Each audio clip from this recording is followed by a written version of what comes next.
En cette belle journée ensoleillée du 1er mai, beaucoup de personnalités de gauche ont pris la parole aujourd'hui, tellement que je vais pas pouvoir tout couvrir en une seule vidéo. Mais du coup, pour commencer, l'avis de François Ruffin concernant le plan social d'ArcelorMittal.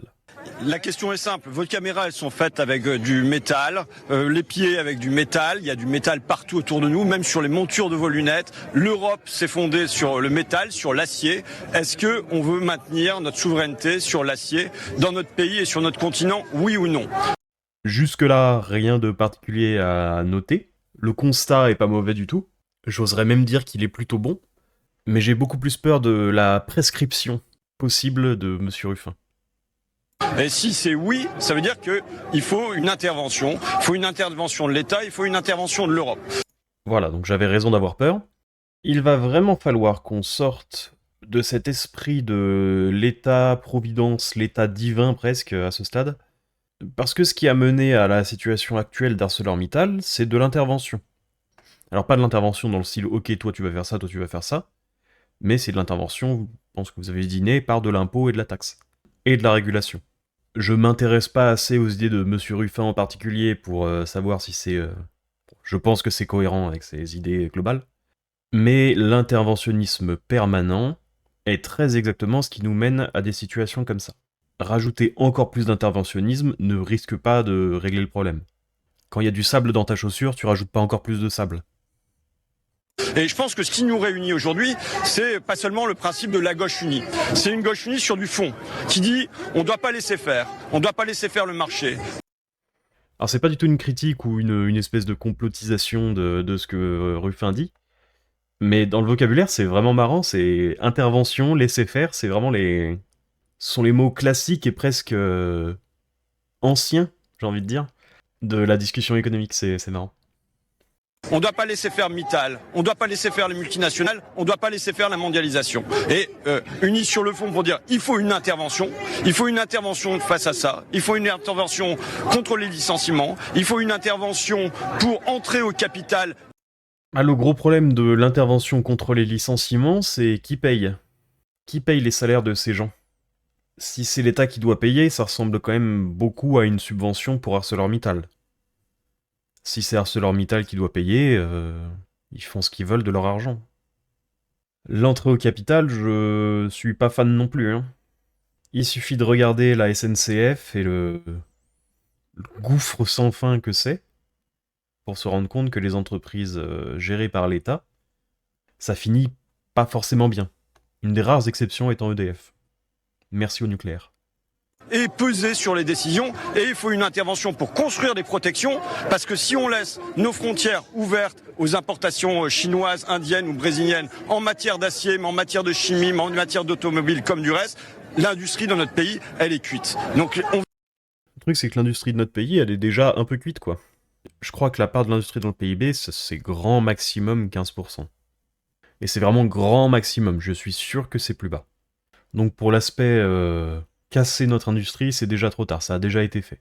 Et du coup, en fait, on n'a pas trop le choix de laisser les frontières ouvertes, comme il dit, aux produits chinois, allemands, etc., etc. Donc pour redonner envie aux entreprises de s'installer en France, aux entreprises industrielles de relocaliser, il faut qu'ils en aient pour leur argent. Donc baisse de l'imposition sur les sociétés et augmentation du temps de travail. Grand minimum.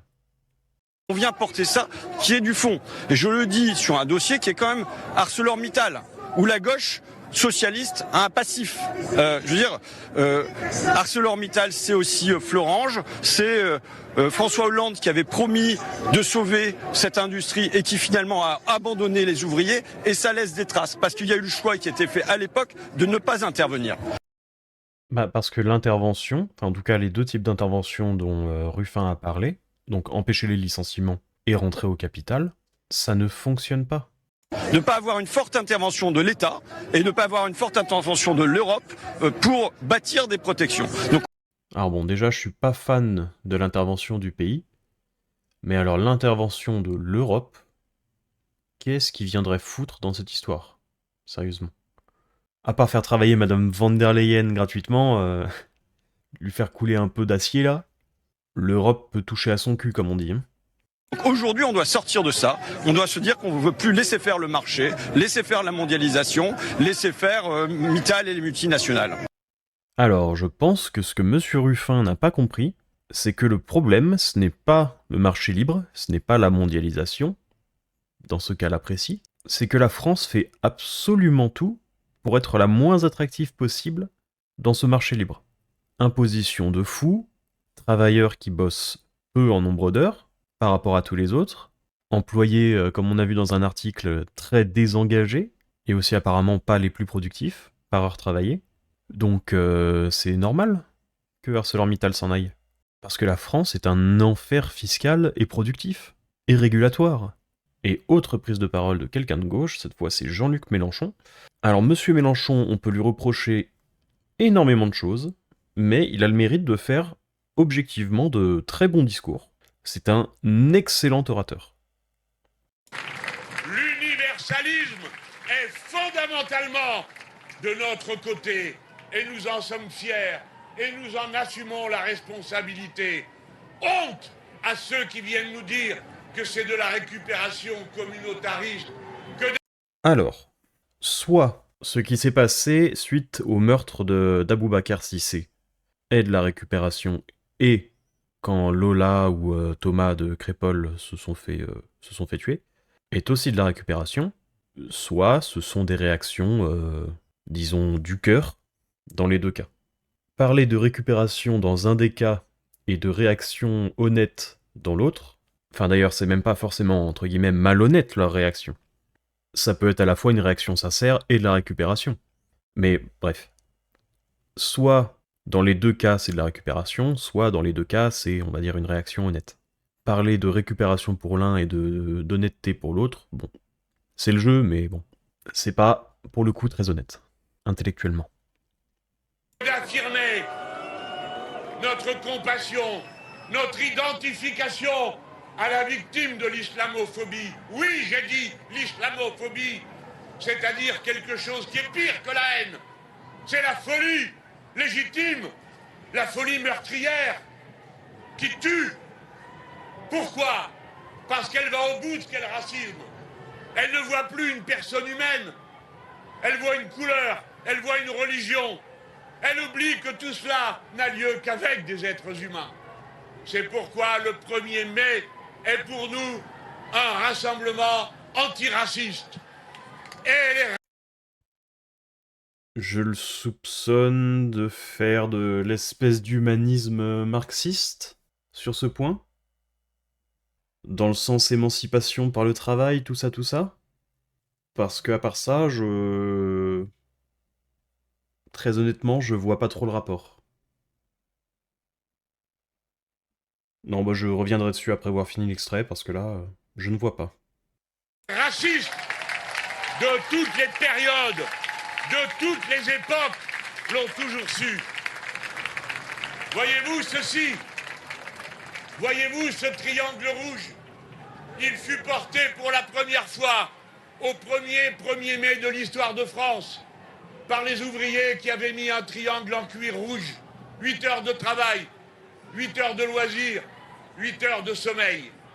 Et quand les nazis, c'est-à-dire ceux qui avaient fait du racisme un programme politique, décidèrent d'envahir tout le monde et de nous pourchasser, c'est un triangle rouge qu'ils nous mettaient pour signaler qu'ils allaient nous arrêter, nous déporter, nous assassiner.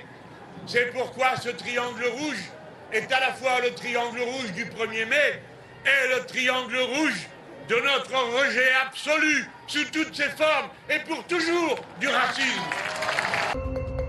Je vous ai pas menti, hein, c'est un très bon orateur, monsieur Mélenchon. Alors du coup, par contre, désolé, mais je vais revenir sur sa phrase de l'antiracisme. Légitime, la folie meurtrière qui tue. Pourquoi?